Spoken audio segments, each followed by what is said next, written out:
जूना अखाड़ा के सवाई माधोपुर के महंत बालकानंद गिरी को लॉरेंस बिश्नोई के भांजे के नाम से एक फ़ोन आता है और 20 करोड़ की रंगदारी मांगी जाती है। इसको लेकर लगातार जो बालकानंद गिरी हैं वो प्रशासन के चक्कर काटने में लगे हैं। सुरक्षा की मांग उनकी ओर से उठ रही है, मुख्यमंत्री के चक्कर काटे जा रहे हैं, लेकिन सुनवाई नहीं हो रही है। डबल इंजन की सरकार जो है, बीजेपी कहती आ रही थी कि डबल इंजन की सरकार राजस्थान में आ गई है, अब जो है अत्याचार नहीं होगा। कांग्रेस राज्य में लगातार साधु संतों पर जिस तरह अत्याचार हो रहे थे उसको बीजेपी उठाने में लगी थी, लेकिन अब एक महंत को न्याय के लिए चक्कर काटने पड़ रहे हैं। बालकानंद गिरी हमारे साथ खास बातचीत के लिए मौजूद हैं।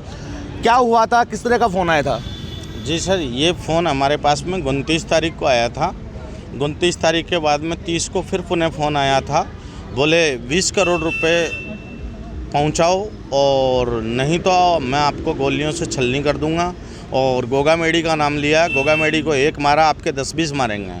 और इस तरह की धमकी हमको चलती रही। उस धमकी को लेकर के हमने पुलिस प्रशासन को बताया, सबको बताया, लेकिन कहीं भी हमें आश्रय नहीं मिला। आज हमारा दिन रात गाड़ी में निकल रहा है। अब लगता है कि इस गाड़ी में भी कहाँ तक रहे हैं। इसी मुद्दे को लेकर के हम पीठाधीश्वर महामंडलेश्वर जी से मिले।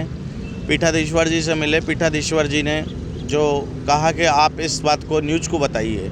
आज इस बात को बताने के लिए हम न्यूज़ के पास आए हैं। हमें 3 जो और राष्ट्र के 3 स्तंभ हैं वो हमको नज़र नहीं आए हैं।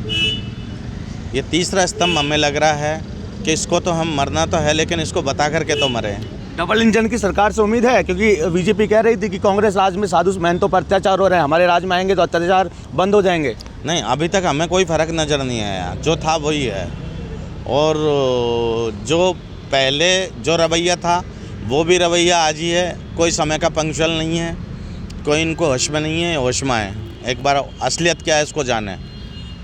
गोगा मेडी पर भी धमकी दी गई, उस वक्त भी उनको सुरक्षा नहीं दी गई। आपको भी धमकियां मिल रही है, सुरक्षा नहीं दी जा रही, क्या जान का खतरा है? सर, जान का खतरा तो उसके हिसाब से जो कहने की बात है वो है ही है, दिख ही रहा, वो तो सबको ही पता है। तभी तो इन चीज़ों के लिए भागा दौड़ी कर रहे हैं। मुख्यमंत्री से मिले, क्या कुछ कहा? हाँ, मुख्यमंत्री महोदय से मिले हम। मुख्यमंत्री महोदय ने जो सामान्य जन को जैसे कहा जाता वैसे ही हमसे भी कहा। जूना अखाड़ा समिति में बात की होगी, उनका क्या कहना है? जूना अखाड़ा समिति ने जब हमने बात करी तो उन्होंने कहा कि आप सबको बताइए। हमने सबको बताया। बताने के बाद में उन्होंने कहा कि चौथा स्तंभ बेटा ये न्यूज़ होता है जो चारों दिशाओं से खबर लाता, आप खबर में दो ये चीज़, तब जा कर के कुछ होगा। कितने दिन का अल्टीमेटम दिया गया आपको? 10-15 दिन का अल्टीमेटम दिया गया। हाँ, उम्मीद है सरकार से?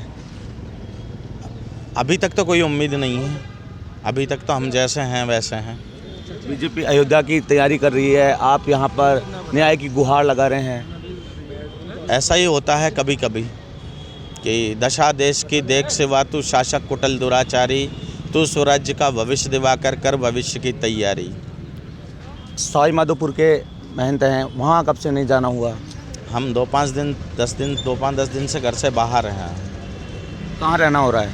हम गाड़ी में ही रहते हैं, गाड़ी में ही चलते हैं, गाड़ी में ही खाते हैं, गाड़ी में ही रहते हैं। तो ये थे बालकानंद गिरी जो लगातार आरोप लगा रहे हैं कि डबल इंजन की सरकार ने वादा किया था कि राजस्थान में साधु महंतों पर अत्याचार नहीं होंगे, लेकिन अब ये गाड़ी में ही अपना जीवन यापन कर रहे हैं। सवाई माधोपुर से जूना अखाड़ा के महंत हैं, लेकिन न्याय के लिए इंसाफ नहीं मिल रहा है। मुख्यमंत्री से मुलाकात करते हैं, पुलिस के आला अधिकारी से मुलाकात करते हैं, लेकिन सुनवाई नहीं होती है। उनका कहना है कि जो मुख्यमंत्री आम जनता को कहते हैं वही साधु संतों को कहते हुए नजर आ रहे हैं, लेकिन सुरक्षा के नाम पर इतनी सी करते हुए नजर आ रही है बीजेपी सरकार। हसन पांडे, TV9 जयपुर।